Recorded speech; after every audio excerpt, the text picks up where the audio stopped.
Welcome, and thank you for joining us for another edition of Live by Heart Today. Show 54, Trust the Process. With your hosts, Don Spiegelberg and Wendy R. Wolf. Our show begins now. Streaming from Retro Earth Studio and brought to you by Learn to play jazz piano like a pro. By a pro with Jazz Piano Pro Essentials at jazzpianopro.com. And wearehistorically.com, conscious human apparel. It's time for the next episode of Live by Heart Today. And you're your hosts, Don and Wendy. Hello, I'm Dawn Spiegelberg, posture therapist and coherence coach. We're focusing on rebirth, and today's theme is Trust the Process. With me for our heart-to-heart is my co-host, Wendy R. Wolf, professional transformation facilitator. Welcome, Wendy. Hi, Dawn. Thanks for playing today. It's a wonderful, wonderful topic. And as you were talking, this quote came to me, and it says, to walk out into the seeming void and find the rock beneath.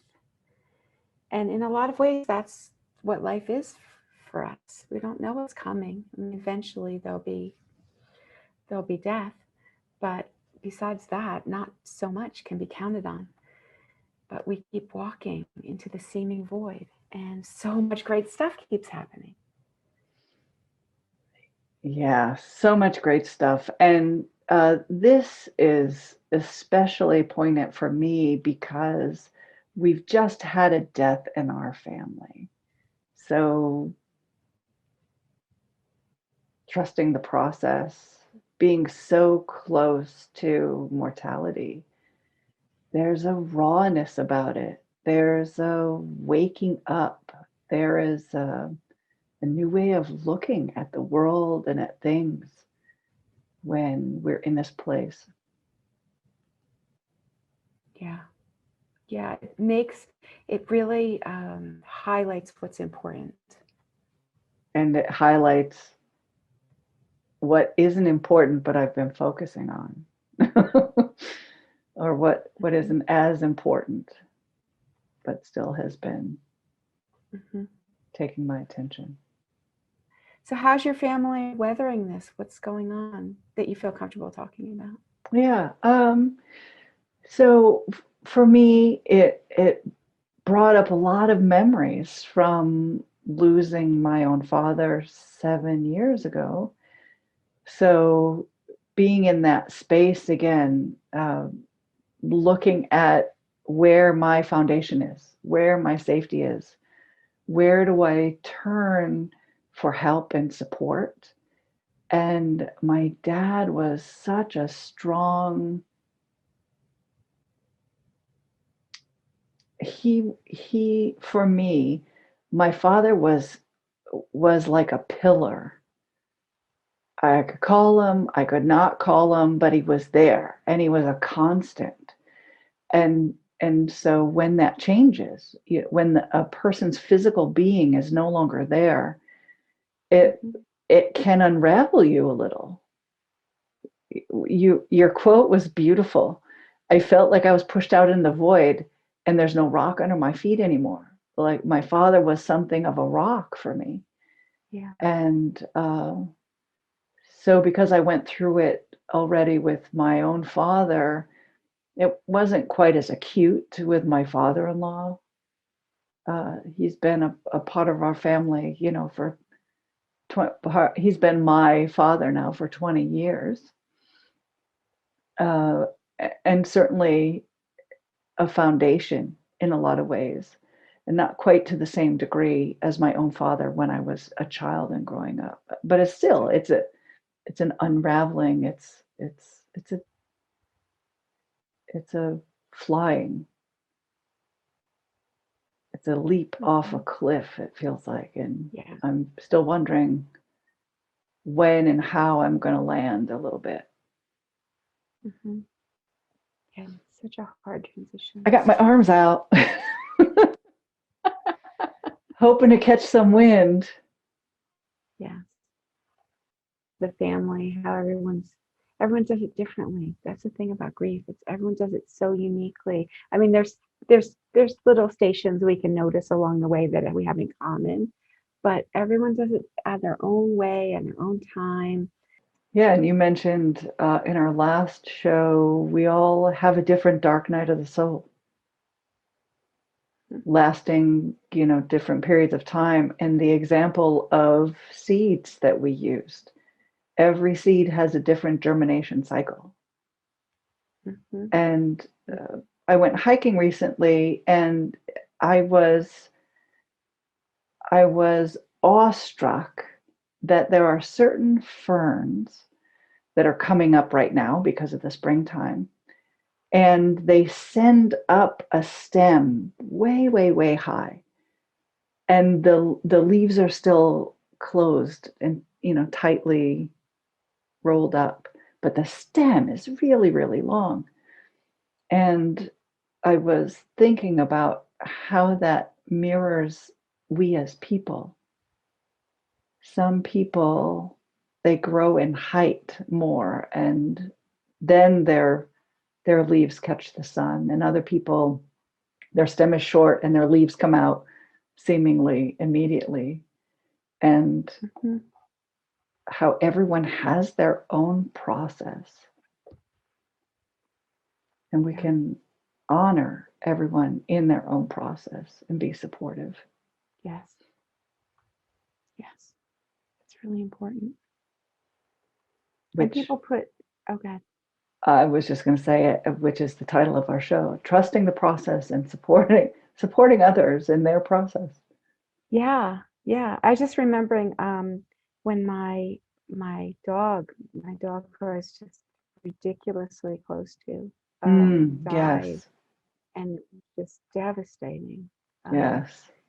And I was in massage school, and I was sharing, we had this talking stick circle thing, and I was sharing about it and crying. And I noticed some people talking to me just like, isn't she talking about a dog? Yeah. Right? Like they were just like, why is she so upset? And it's like, in some ways, it's like, it might be the most devastating death I experience in my life. I don't know. We'll see with Michael. We'll see.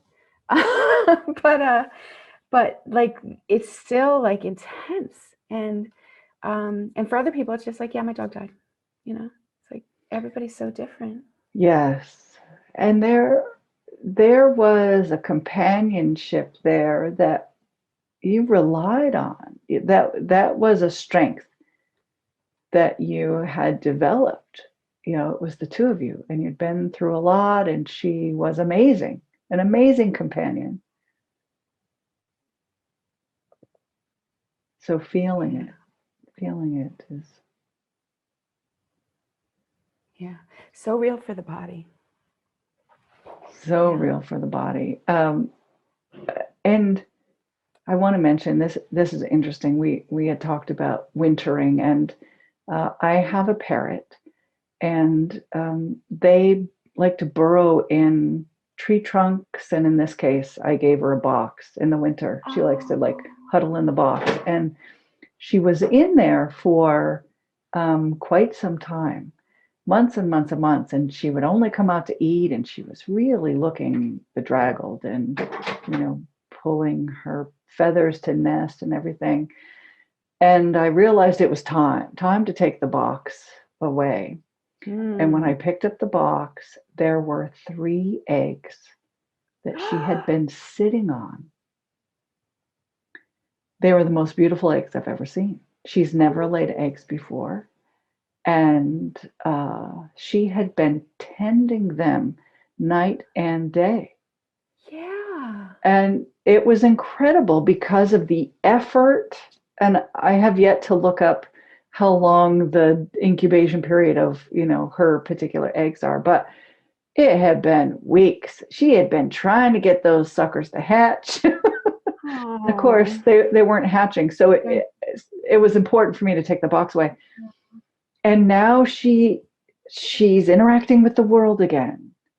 And that was a long time, a lot of effort, right? She was really focused. And those eggs, when I picked them up, they were warm, right? They were the right temperature, and she'd been rolling them. Aww.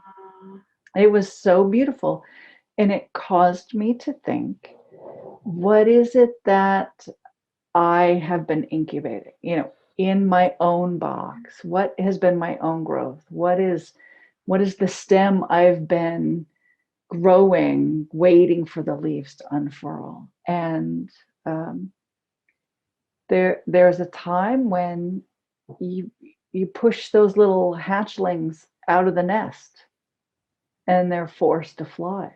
Mm-hmm. So it's so great to have companions to help, to give us insight, to take the box away, or to kick those little hatchlings out when it's the right time, and to trust. Yes.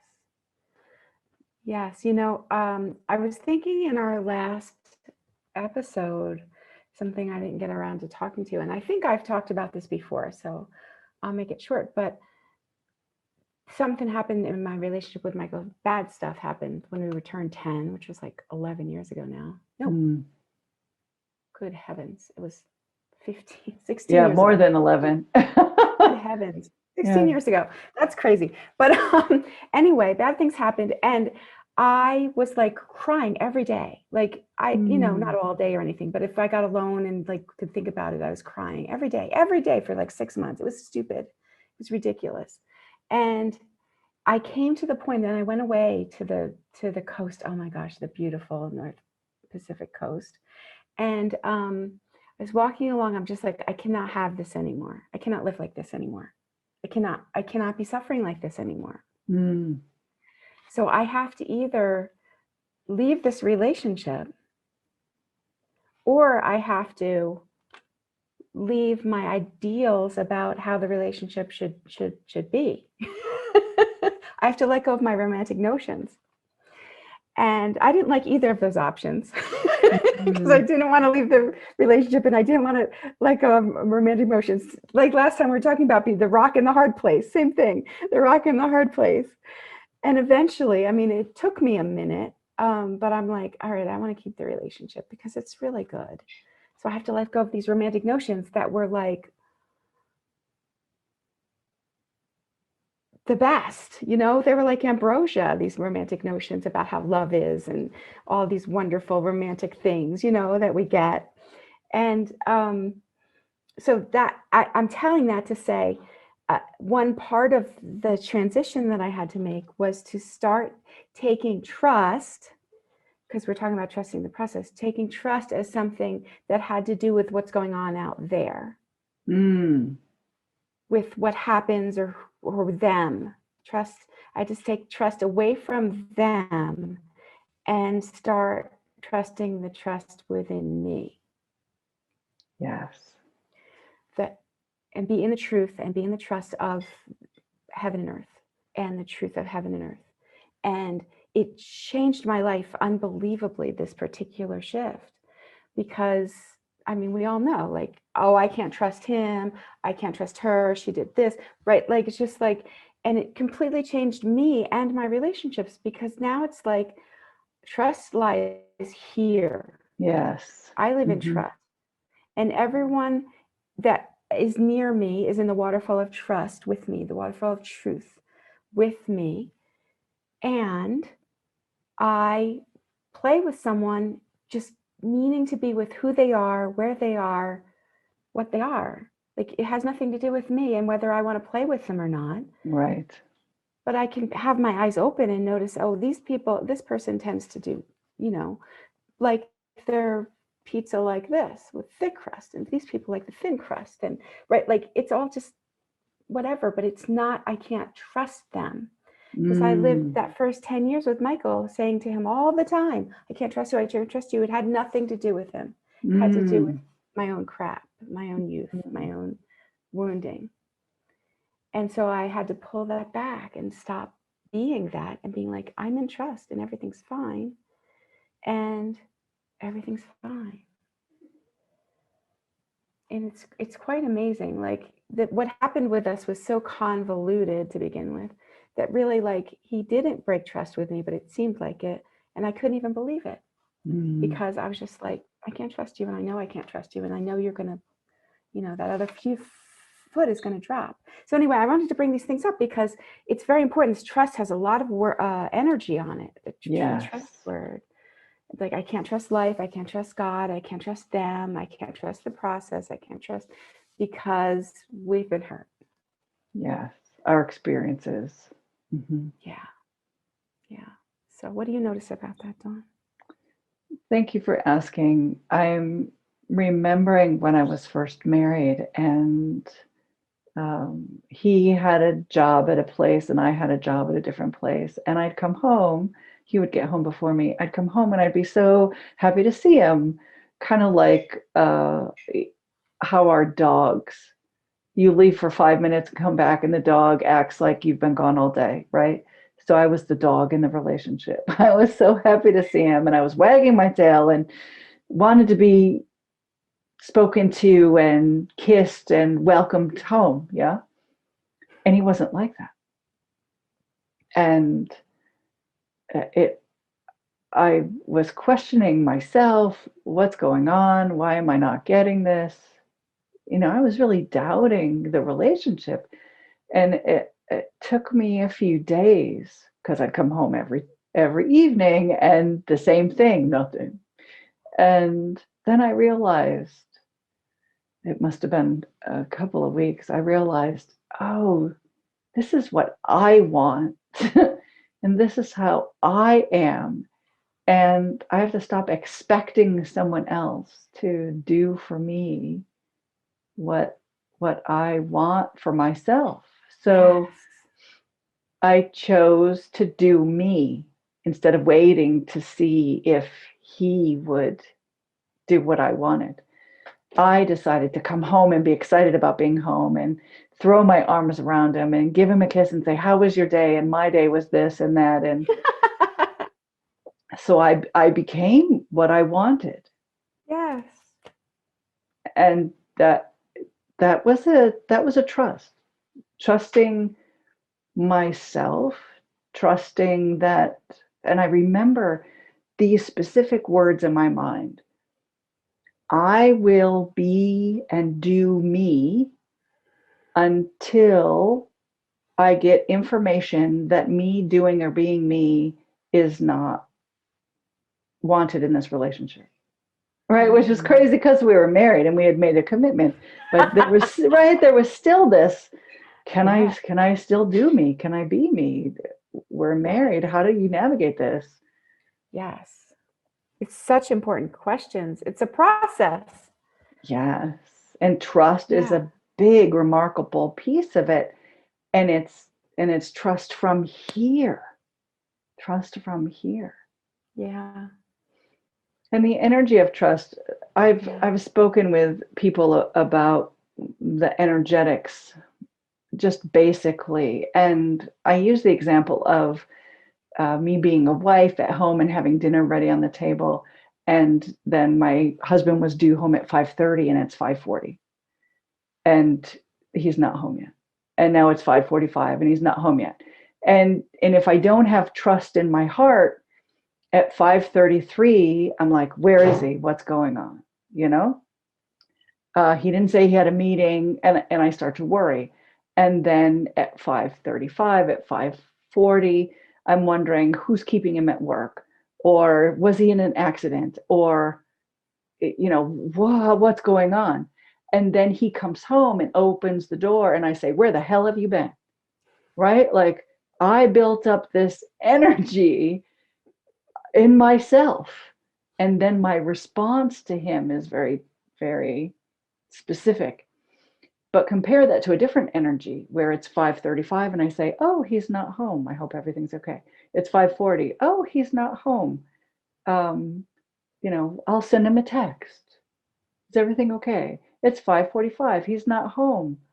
Oh, I wonder if he had work, or it's just a different way of thinking. And then when he comes home, I say, oh, I'm so happy to see you. You're safe. You're home. Is everything okay? Right? Like just a different welcoming experience. And both of them I created in here. Yes. And the second one requires, as you said, it requires trust. Yes. Of yourself, of him, of the universe, or something. Just to be standing on solid ground. Standing on solid ground of trust. Mm-hmm. Let's take a short break. Let's give a shout out to our sponsors. Thank you, We Are Historically, for making this show possible. Shop online at wearehistorically.com. Hi, I'm Dawn Spiegelberg, a heart coherence coach. And let's talk about happiness and how you can keep having it in the face of crisis. How can you possibly live a healthy life when you're faced with crisis after crisis after crisis? How do you stay happy? How do you maintain your calm? How do you keep a clear mindset in order to know what to do in moments of crisis? If you need a happiness adjustment, if you want to learn how to be grateful at any time in your life, contact me today so you can experience heart coherence.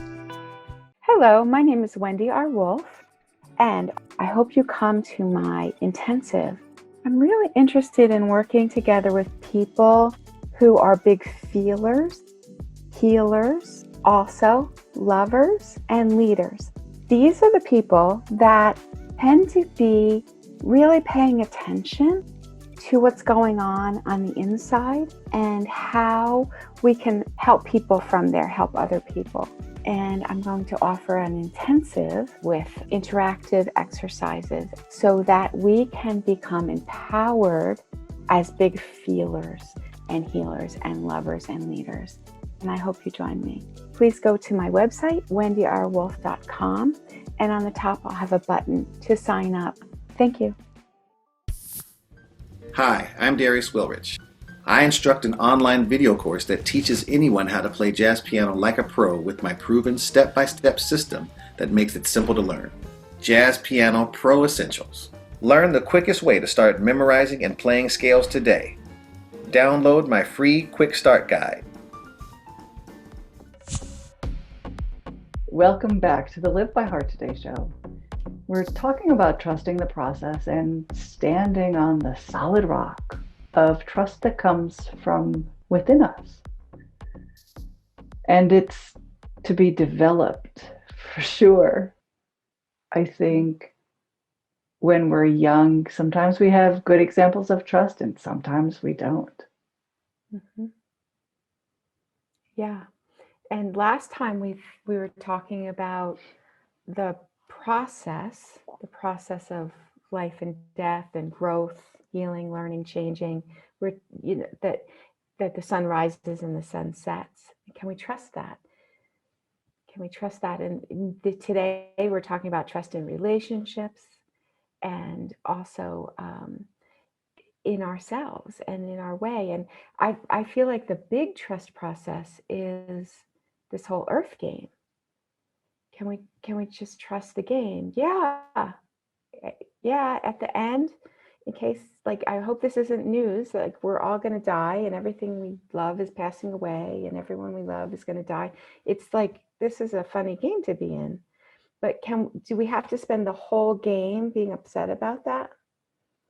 Or can we enjoy the flowers? Can we enjoy the springtime? Can we enjoy the moment? Can we enjoy the strawberry? That moment of bliss in between the great darknesses for the body. Can we enjoy that? That's the thing. Can we trust this process?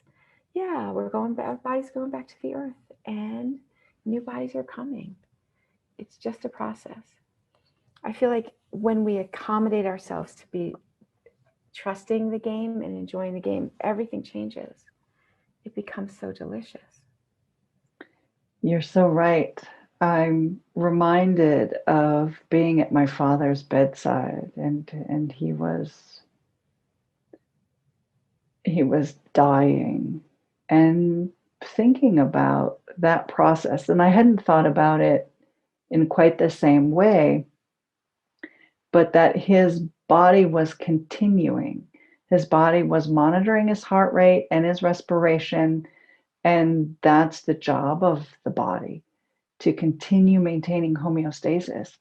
And it wasn't until that moment that I realized that it must be, I don't want to say a skill, but there is a transition that happens in order for us to let go of our body and the process that our body goes through to maintain itself. And we totally take it for granted. We scrape our knee and it heals. We eat food and it is transformed into fuel for our cells. And this is constantly happening. And we take it, it's just something that we don't realize is so miraculous. And then until I'm standing at a bedside and realizing this body doesn't want to die. My father's body is trying to continue on, even in the face of things changing, and honoring that process and allowing it to happen is truly remarkable. Yes. And there's great gifts in it if I'm willing to not fight it all the time, just like the rest of life. The death process has wonderful gifts in it, if we're willing to give ourselves to it. And you talk about change. I love it when you say, I don't want to change. And now we're talking about the great change, the greatest change that there is. Mm-hmm. And trusting the process, that too is the process. Yeah, I really, really believe that it helps to practice. I really do. Like Paul in the New Testament says, I die daily. I think that's a good practice.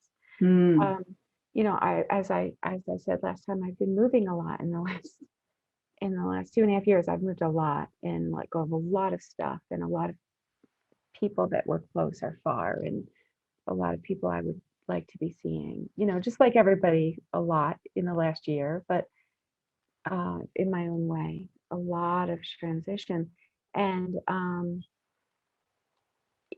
it helps to build that muscle, I think, because as you were saying, the dying process is very intense, and it's not easy. So I really believe it helps to be practicing with the little things,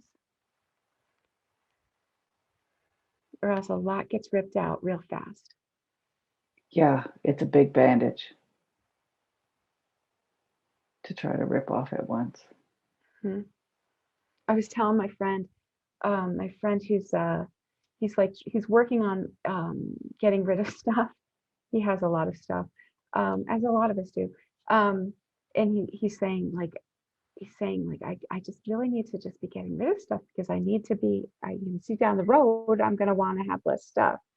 And he's like my age, older. The downsizing thing, and I was saying, I remember leaving Seattle after 16 years, and I had 3 weeks to get rid of all our stuff, basically. And I was just weeping through a lot of it. I was just weeping, but I had no time to grieve. I had no time to process. So I had to pack and get rid of things and drop things to Goodwill and, repeat while weeping. I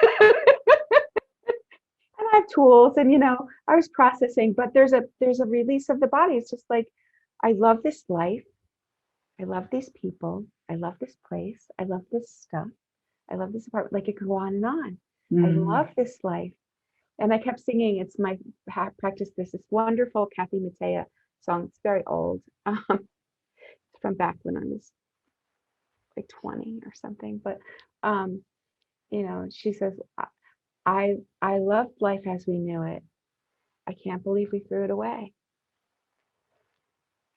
Bye-bye, that's all there is to it. Life as we knew it ended today. It's like that's it. And it's like, can we process that through and get used to it? Because that's what life is. Life is change. And that's certainly true of the last year.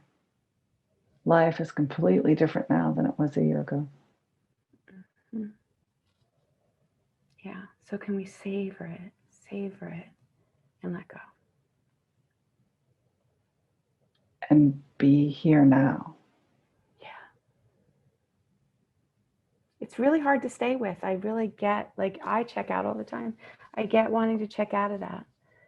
Both, I mean, it's so poignant how delicious it is, and it's passing away. Every moment, too. And the show is passing away. Yes. Thank That's you, the end. Dawn, and thanks everybody for being here for this chat. Yeah, we'd love to hear from those watching today's show. And if it spoke to you, please tell us what's on your heart by leaving a comment. For more information about how you can live by heart, please go to livebyhearttoday.com. Like and follow this page and turn on notifications so you don't miss any of our programs. We're here every week on Thursdays at 4:44 Pacific. From our heart to yours, we're creating a better tomorrow because we live by heart today. And that concludes this portion of Live by Heart Today! Thank you for watching. View more episodes on our YouTube channel. Don't forget to like and subscribe. Thank you, We Are Storically, for your conscious human apparel. Shop online at wearestorically.com. Hi, I'm Darius Wilrich. I'll teach you everything you need to know about playing jazz piano like a pro with my 12-week online video course and downloadable guidebook, Jazz Piano Pro Essentials. Enroll today at jazzpianopro.com. Thank you for joining us. Have a happy always.